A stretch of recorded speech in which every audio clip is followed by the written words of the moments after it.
Apakah tuntunan Roh Kudus bagi orang yang percaya akan membawa kita kepada kelimpahan berkat jasmani, kepada mujizat dan sesuatu yang enak dalam hidup ini? Mari sebelum saya akan jawab dengan firman Tuhan, bagi Anda yang belum subscribe di channel ini, silakan subscribe, dan jika bermanfaat video ini silakan di komentar dan like dan di share kepada banyak orang. Oke, mari kita akan jawab pertanyaan ini dalam firman Tuhan di dalam Matius pasal yang keempat ayat yang pertama. Dia berkata begini, lalu Yesus dibawa oleh Roh Kudus ke padang gurun untuk dicobai oleh iblis. Coba perhatikan, Roh Kudus membawa Yesus ke padang gurun.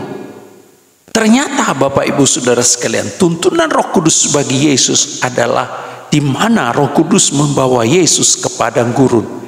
Nah, tentu saja di padang gurun ini tidak enak Bapak Ibu Saudara sekalian. Tentu saja di padang gurun ini tidak ada makanan. Tentu saja di padang gurun ini kegersangan terjadi. Tapi disitulah Roh Kudus membawa Yesus. Untuk apa? Roh Kudus membawa Yesus untuk dia berpuasa selama 40 hari 40 malam. Di mana Yesus bersekutu dengan Bapa di sorga. Di mana Yesus di sini dia dekat menjalin hubungan yang intim dengan Bapa di sorga di padang gurun. Padahal padang gurun itu tidak enak. Di situ panasnya minta ampun, di situ dinginnya minta ampun, di situ tidak ada kehidupan. Tapi justru Roh Kudus membawa Yesus ke tempat itu. Bapak Ibu Saudara sekalian, seringkali Roh Kudus membawa kita bukan ke tempat-tempat yang enak, ke tempat-tempat yang bahagia, ke tempat-tempat yang mujizat, tapi Roh Kudus membawa kita ke suatu tempat yang tidak enak. Mungkin itu suatu masalah yang besar, mungkin itu suatu yang dalam pikiran kita itu kita tidak mau, tapi disitulah Roh Kudus membawa kita. Roh Kudus membawa kita seolah-olah di padang gurun, di mana padang gurun kita sudah susah untuk mendapatkan pertolongan, di mana di padang gurun kita susah untuk mendapatkan air, di mana di padang gurun kita tidak melihat sesuatu jalan. Tapi disitulah Roh Kudus membawa kita. Supaya apa? Supaya kita bersekutu dengan Bapa di sorga. Supaya apa? Supaya kita lebih dekat dengan Bapa di sorga. Dan bukan hanya itu. Dan di situ dikatakan bahwa Roh Kudus membawa Yesus itu untuk dicobai oleh iblis. Dia berkata, untuk dicobai oleh iblis. Ternyata bukan hanya di padang gurun, tapi di situ Roh Kudus menuntun supaya Yesus itu dicobai.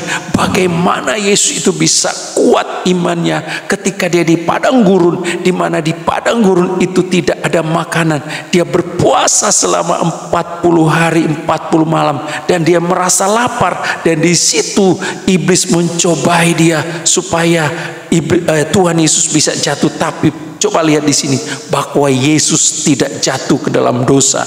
Yesus tidak mendengarkan perkataan iblis, tapi Yesus mengalahkan iblis dengan firman Allah. Jadi Bapak Ibu Saudara sekalian, Roh Kudus seringkali membawa kita kepada sesuatu padang gurun, dan di padang gurun justru kita dicobai.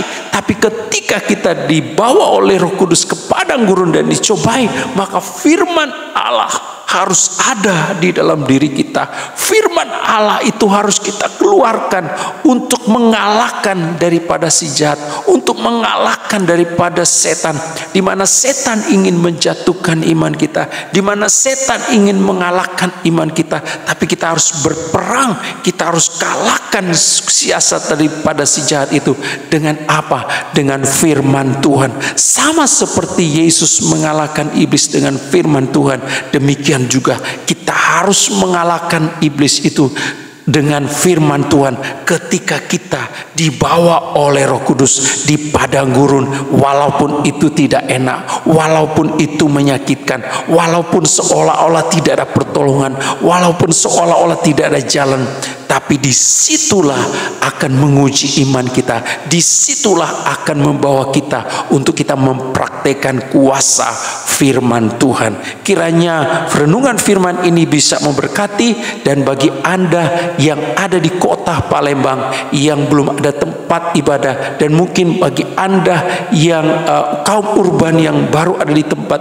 Palembang dan belum ada tempat ibadah, mari saya mengajak untuk beribadah bersama dengan kami di House of Grace. Ibadah setiap hari Minggu jam 10 pagi di Taman Permata Indah Pempek TPI Jalan Angkatan 45, dan Anda bisa menghubungi di nomor telepon yang tertera, dan biarlah kita semua mengalami berkat dan lawatan Tuhan. Tuhan Yesus memberkati.